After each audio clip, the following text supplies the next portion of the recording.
हाँ, तो सबसे पहले तो हमारे पास लेआउट के टैब के अंदर एक ऑप्शन है मार्जिन्स का। अब ये मार्जिन का ऑप्शन किस तरह से काम करता है? मार्जिन का ऑप्शन कुछ इस तरह से काम करता है, अगर आपके पास बेसिकली जो पेज लेआउट का ऑप्शन है वो पेज की प्रिंटिंग के लिए ज़्यादातर यूज़ होता है।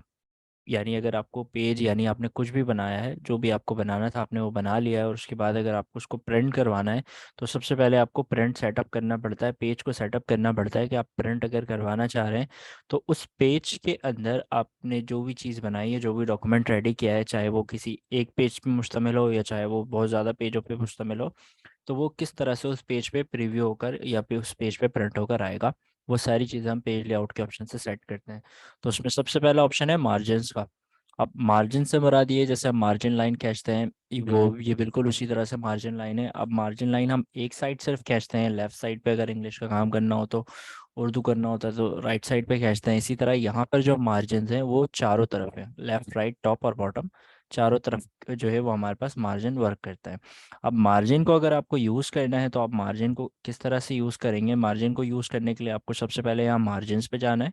मार्जिन्स पे जाने के बाद आपके पास कुछ ऑलरेडी बने बनाए मार्जिन्स मौजूद हैं। अभी जो यूज़ हो रहा है वो नॉर्मल यूज़ हो रहा है, जिसमें टॉप की तरफ से 1, लेफ्ट 1, राइट 1 और बॉटम 1, यानी चारों तरफ से 1-1 इंच जो है वो छूटा हुआ है, जो कि आप देख सकते हैं। यहाँ से इतना स्पेस है क्योंकि आप यहाँ नहीं ले सकते हैं, ऊपर की तरफ इतना स्पेस है, यहाँ से इतना स्पेस है, इस तरह जहाँ पर पेज एंड हो रहा है वहाँ पर इतना स्पेस है।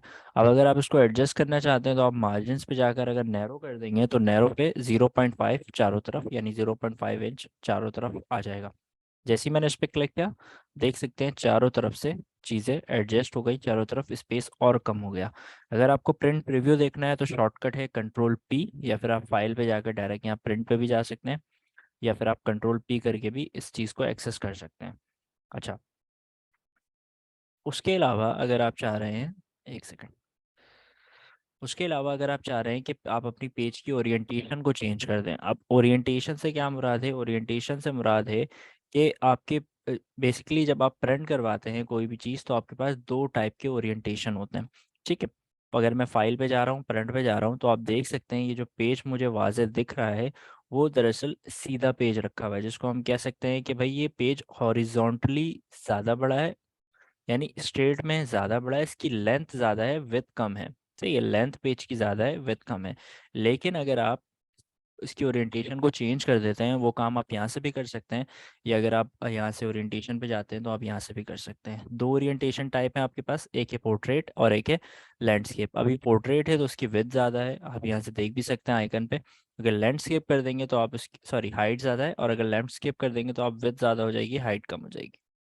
अब अगर मैं कंट्रोल P करके देखूं तो अब पेज पहले ऐसे था और अब पेज जो है वो टर्न होकर थोड़ा सा इस तरह से आ गया, यानी अब विड्थ ज़्यादा हो गई और हाइट कम हो गया।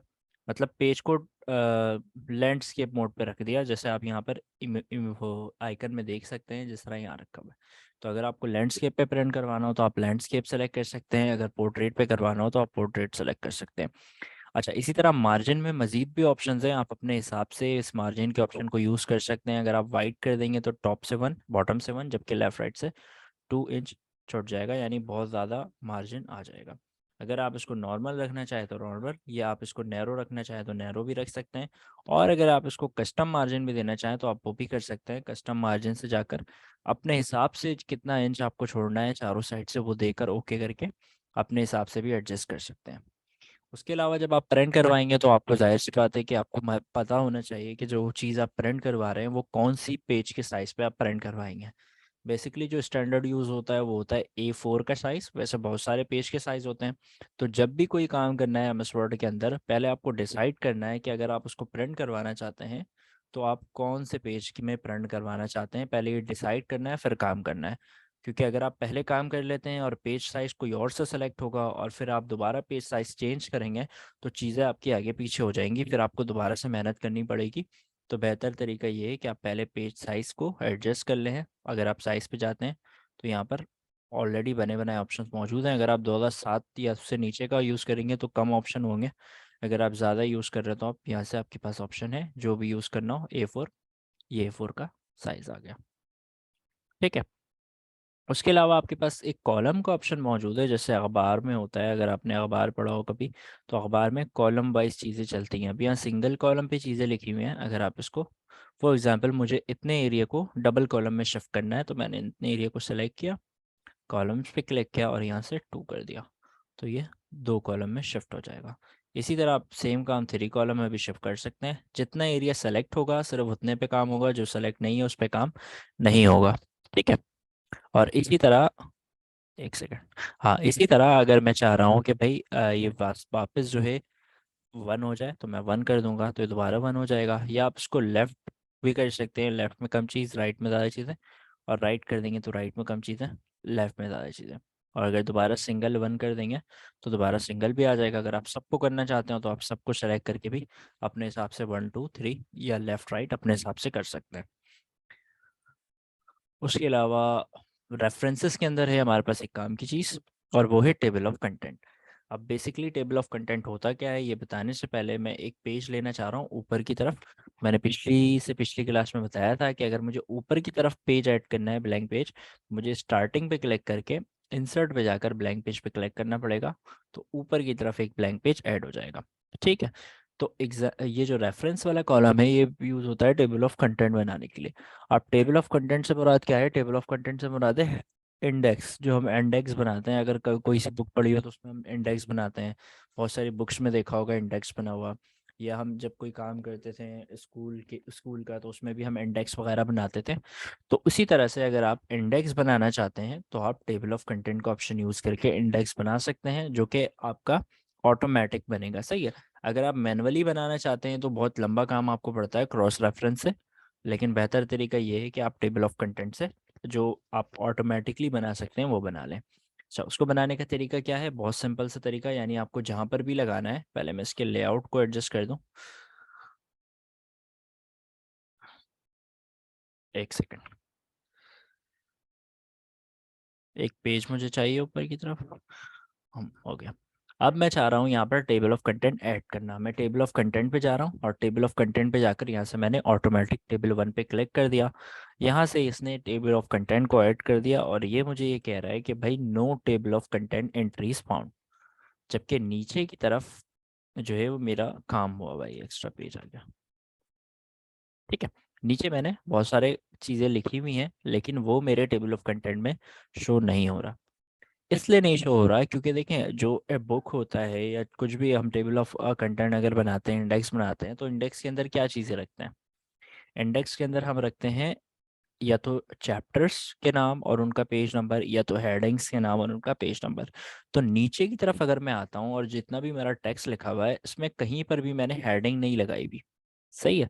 और अगर मैं हेडिंग लगाना भी चाह रहा हूँ तो हेडिंग किस तरह से लगेगी कि उस तरह से नहीं लगेगी। बेसिकली हेडिंग होती क्या है? अगर मैं कहूँ इसमें कोई हेडिंग है, तो बेसिकली इसमें है ही नहीं कोई हेडिंग। ठीक है। अगर मैं हेडिंग बना दूं, यानी हेडिंग दरअसल जो भी हेडिंग होती है, जिस वर्ड की भी हेडिंग होती है, वो अलग से एक लाइन पे लिखा होता है, और उसका साइज थोड़ा बड़ा होता है जनरली सबसे, और वो थोड़ा सा बोल्ड होता है, और अगर उसका कलर भी चेंज कर दे तो और अच्छा है। ये बेसिकली हमें लगेगा कि भाई ये हेडिंग है।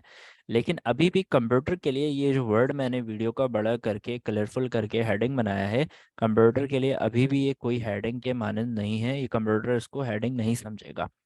क्यों नहीं समझेगा? क्योंकि अगर मैं ऊपर की तरफ आ रहा हूँ, इस पर क्लिक करके इसको अपडेट कर देता हूँ, तब भी देखें यहाँ पर कुछ भी ऐड नहीं हुआ। क्यों नहीं ऐड हुआ? क्योंकि ये चीज़ सिर्फ मुझे हेडिंग लग रही है, कंप्यूटर के लिए ये अभी भी हेडिंग नहीं है।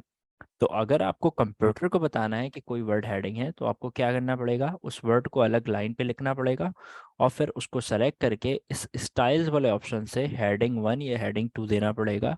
यानी आपको स्टाइल्स में से हेडिंग डिफाइन करनी पड़ेगी, तब कंप्यूटर को लगेगा ये हेडिंग है। सही है। भले इसका साइज छोटा आ रहा है, अब इसके साइज को आप बड़ा कर लें और बोल्ड कर लें। जरा मुझे इस वर्ड को हेडिंग बनाना है, मैंने इसके एंड पे क्लिक करके इंटर दबाया, इन पूरे वर्ड को सेलेक्ट किया और यहाँ से हेडिंग 1 कर दिया। बाकी साइज अगर आप बड़ा करना चाह रहे हो तो आप वो कर लें। ठीक है। सेम तरीके से आप एक तरीके से हेडिंग बना सकते हैं, रेफरेंसेस पर रहकर ही। आप जिस वर्ड को हेडिंग बनाना चाह रहे हैं उसको अलग लाइन पे लाएं, सेलेक्ट करें, ये एड टेक्स्ट वाले ऑप्शन पे आए, और यहाँ से लेवल 1 बड़ी हेडिंग, लेवल 2 उससे थोड़ी छोटी, लेवल 3 उससे भी छोटी। आप लेवल 1 करेंगे तो ये बड़ी हेडिंग इसको बना देगा। फिर आप उसके साथ अगर आप बड़ा वगैरह अगर इसको करना चाहें तो आप कर सकते हैं। क्लियर है, समझ में आई बात? तो जो भी आपको टेबल ऑफ कंटेंट के अंदर एंट्री करवानी है उसको आपको सबसे पहले हेडिंग बनाना पड़ेगा। एग्जाम्पल के तौर पर इस पेज पे मैं इस वर्ड को हेडिंग बनाना चाह रहा हूँ, इसके एंड में क्लिक किया, एंटर दबाया, सेलेक्ट किया, या तो यहाँ से हेडिंग 1 या हेडिंग 2 करना पड़ेगा, या आपको रेफरेंसेस के अंदर से ही table of content sorry add text पे जाकर लेवल 1 लेवल 2 या लेवल 3 करना पड़ेगा।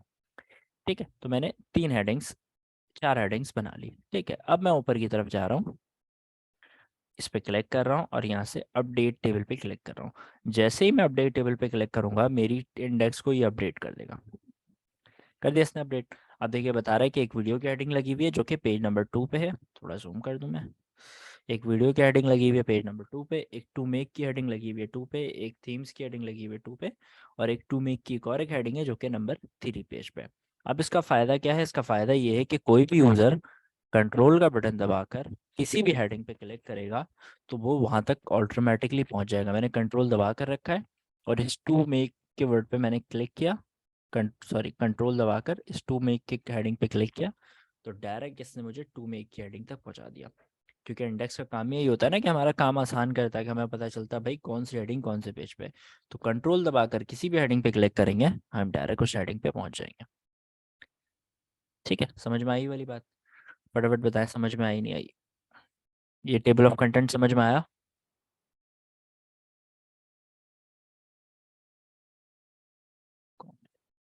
लिशवा, रुखसार, मरियम।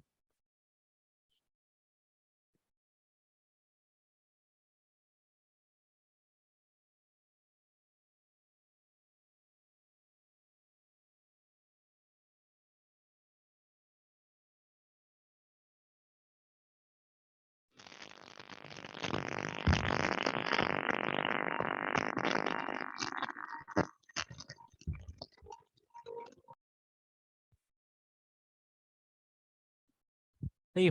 तो टेबल ऑफ कंटेंट तो समझ में आ गया। सर ये रेफरेंस पर जाकर इंडेक्स बनाना है, रेफरेंस पर जाकर, हाँ ये रेफरेंस पर जाकर इंडेक्स बनाना है। यानी अगर आपने नीचे सारी हेडिंग्स बना ली हैं और अगर आप इंडेक्स लगाना चाह रहे हैं तो आपको करना ये पड़ेगा कि आप रेफरेंसेस पे जाएंगे, टेबल ऑफ कंटेंट पे जाएंगे और ये ऑटोमेटिक टेबल 1 पे क्लिक करेंगे, ऑटोमेटिकली ये आपकी टेबल को फेच कर लेगा। लेकिन अगर हेडिंग नहीं लगा होगा तो यहाँ पर कुछ भी नहीं आएगा। फिर आपको नीचे हेडिंग्स बनानी पड़ेंगी जैसे अभी मैंने बताया है। उसके बाद इस पर क्लिक करके अपडेट करना पड़ेगा और ओके करना पड़ेगा, अपडेट करके ओके करना पड़ेगा, तो फिर वो दोबारा से इंडेक्स को बना देगा। ठीक है, अच्छा जी। उसके अलावा हमारे पास, ओके ठीक है, उसके अलावा हमारे पास एक काम है इसी के अंदर, रिव्यू का। रिव्यू के अंदर एक मज़ेदार सी चीज़ है कि आप एक काम इसमें ये कर सकते हैं। रिव्यू से पहले मैं रेफरेंस के अंदर बता चुका हूँ, रिव्यू रिव्यू देख लेते हैं। ठीक है, रिव्यू के अंदर हमारे पास एक ऑप्शन है पासवर्ड लगाने का। यानी आपने अगर कोई काम किया है, जैसे आपने ये बुक बना लिया, ठीक है, अब आप चाहते हैं कि भाई कोई भी बंदा आपकी इस बुक को ऑन तो कर सके लेकिन इसमें कोई चेंजिंग ना कर सके। मतलब देख सकता है, पढ़ सकता है, लेकिन कोई चेंजिंग नहीं कर सकता, ना ही किसी चीज़ को छोटा बड़ा कर सकता है, ना ही कोई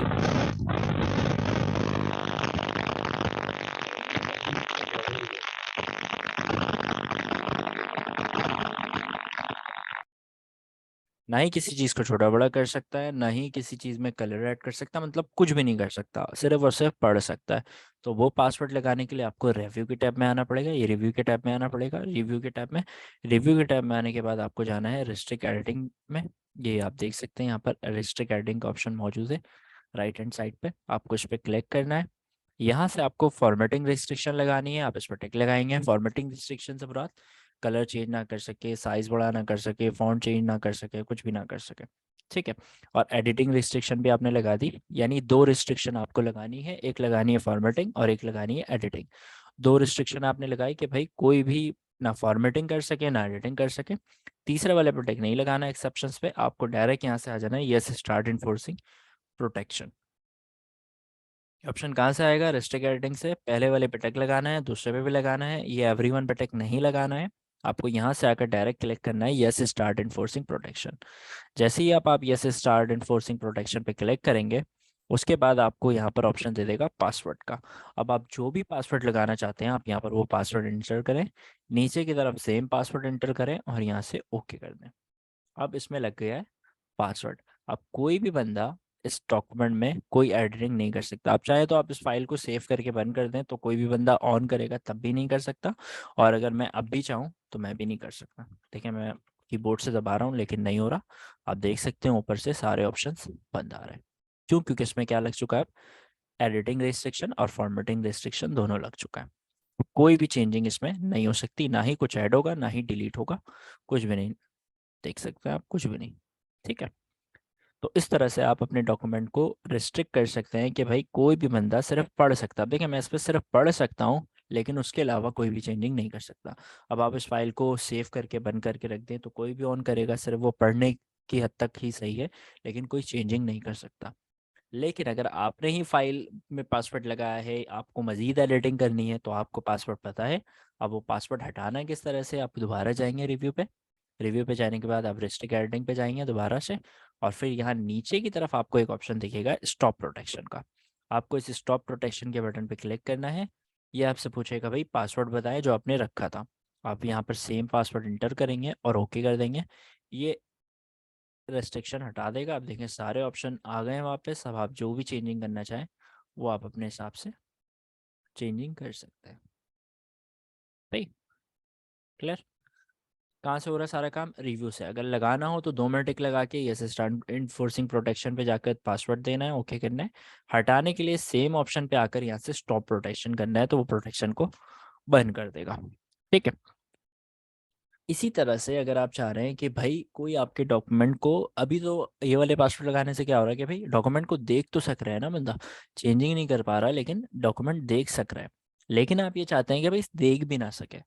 मैं ये चाह रहा हूँ कि पहले तो देख सक रहा है, लेकिन अब मैं ये चाह रहा हूँ कि भाई देख ही ना सके कोई, और डॉक्यूमेंट ऑन ही ना हो, डायरेक्ट उससे पासवर्ड पूछ लिया जाए। तो वो वाला पासवर्ड लगाने के लिए आपको यहाँ से फाइल पे जाना है। फाइल पे जाने के बाद यहाँ से आप जाएंगे इन्फो पे। ये इन्फो वाला ऑप्शन, आप इस पे जाएंगे। इन्फो पे जाने के बाद यहाँ आपको ऑप्शन मिल जाएगा प्रोटेक्ट डॉक्यूमेंट का। File, info, info, protect document, और यहाँ से आपको इनकरप्ट विद पासवर्ड पे क्लिक करना है। ठीक है, फिर से बता दूं।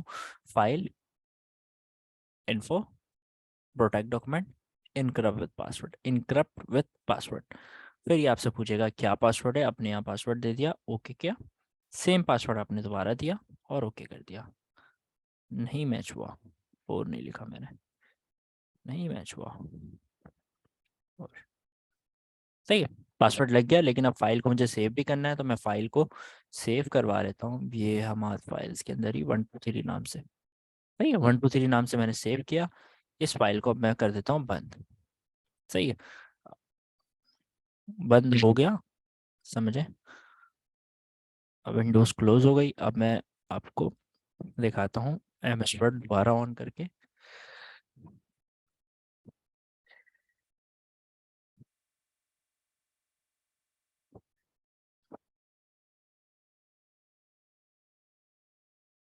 सही। अब देखें ये 123 वाली फाइल आ रही है, मैंने ऑन किया। अब जैसे ही मैं इस पर क्लिक करूंगा आप देख सकते हैं ये फाइल ऑन नहीं हो रही, डायरेक्ट मुझसे पासवर्ड मांग रहा है। अब अगर मुझे पासवर्ड पता है तो मैं पासवर्ड दे दूंगा तो ये ऑन हो जाएगा, नहीं दूंगा तो नहीं होगा। सही है। अगर मैं फाइल पे आकर इसको सही पासवर्ड दे दूं तो ये ऑन हो जाएगा। ठीक है। लेकिन अभी पासवर्ड हटा नहीं है, अगर मैं इसको बंद करके दोबारा ऑन करूं तो दोबारा पासवर्ड में आएगा। तो अगर आप पासवर्ड हटाना चाह रहे हैं ये वाला, तो आप फाइल पे जाएंगे, दोबारा आप इन्फो पे जाएंगे, दोबारा आप प्रोटेक्ट डॉक्यूमेंट पे जाएंगे, दोबारा इनकरप्ट विद पासवर्ड पे जाएंगे, और जो पासवर्ड लिखा है उसको सेलेक्ट करके रिमूव करके खाली करके इसको ओके करके बैक आ जाएंगे, या फिर फाइल पे जाकर सेव कर देंगे।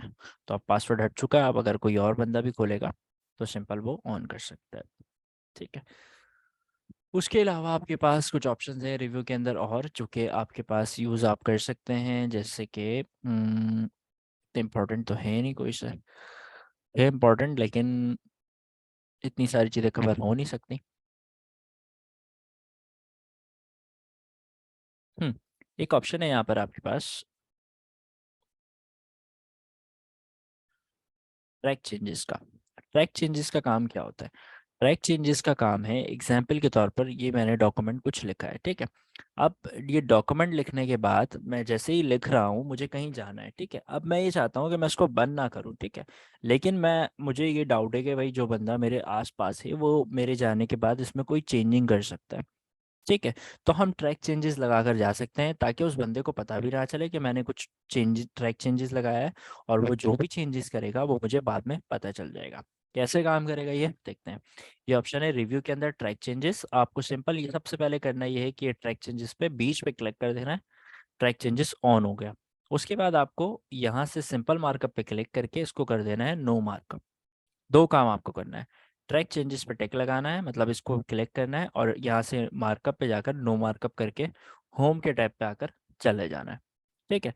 अब आप गए, वो बंदा आया, उसने यहाँ से एक वर्ड डिलीट कर दिया, यहाँ से इस वर्ड इस एक वर्ड को डिलीट कर दिया, यहाँ से कुछ उसने ऐड कर दिया, ठीक है।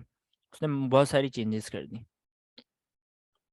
ठीक है। मैंने यहाँ से इसको भी हटा दिया, यहाँ से इस वर्ड को भी हटा दिया, यहाँ से इस वर्ड को भी हटा दिया, सही है। बहुत सारी उसने चेंजेस कर दी और वो हट गया। अब आप वापस आ गए। अब आप देखना चाह रहे हैं कि भाई उस बंदे ने कोई चेंजिंग की भी है या नहीं की है। तो कैसे आप चेक करेंगे, आप जाएंगे रिव्यू पे।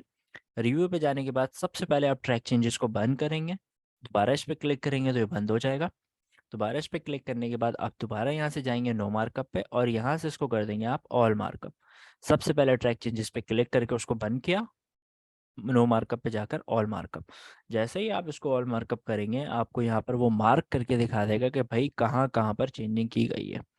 जहाँ से चीज़ें डिलीट हुई होंगी वो उसको स्ट्राइक थ्रू के जरिए काट कर दिखाएगा, और जहाँ पर ऐड की गई होंगी वहाँ पर वो अंडरलाइन करके दिखाएगा। अब आप इसको आराम से रिव्यू कर सकते हैं कि भाई अब उसने जो भी चेंजिंग की है, आप उसको दो चीज़ों से दो चीज़ कर सकते हो उसके साथ, या तो उसको आप एक्सेप्ट कर लें या रिजेक्ट कर लें। अगर मैं यहाँ से एक्सेप्ट पे क्लिक करता हूँ तो ये इस चेंजेस को, यानी पहली जो चेंजिंग होगी उसको ढूंढेगा। अब दोबारा अगर मैं एक्सेप्ट करूँ तो ये जो बंदे ने चेंजिंग की है वो एक्सेप्ट कर लेगा, और ये वर्ड जो है वो हमारे पास से परमानेंटली हट जाएगा। लेकिन आप चाह रहे हैं कि भाई नहीं, उसने गलत चेंजिंग की है, मैं इसको नहीं एक्सेप्ट करता, तो आप रिजेक्ट कर दें, वो वापस आ जाएगा। मैं चाह रहा हूँ हाँ इसने ये सही किया, तो एक्सेप्ट करके इसको भी एक्सेप्ट कर सकता हूँ। जो गलत किया हो तो रिजेक्ट कर सकता हूँ। ये एक्सेप्ट आपके हिसाब से जो भी समझ में आता है आप वो कर लेंगे। जब ये फाइनल हो जाएगा, ये आपको बता देगा कि भाई हमने आपकी सारी चेंजेस को देख लिया, कोई भी आपकी अब चेंजिंग नहीं बची, आपने सारी रिव्यू कर ली, ठीक है। तो कुछ इस तरह से हम कर सकते हैं। उसके अलावा यहाँ वर्ड काउंट का ऑप्शन है। अगर आप ये वर्ड काउंट वाला ऑप्शन लेफ्ट हैंड साइड पे देखें तो ये आपको बताता है कि भाई आपके डॉक्यूमेंट के अंदर कितने पेजेस हैं, कितने वर्ड्स हैं, कितने कैरेक्टर्स यानी लेटर्स हैं बिना स्पेस के, कितने लेटर्स हैं बिना स्पेस के साथ, कितने पैराग्राफ्स हैं, कितनी लाइंस हैं, और ये एक्स वाई जेड।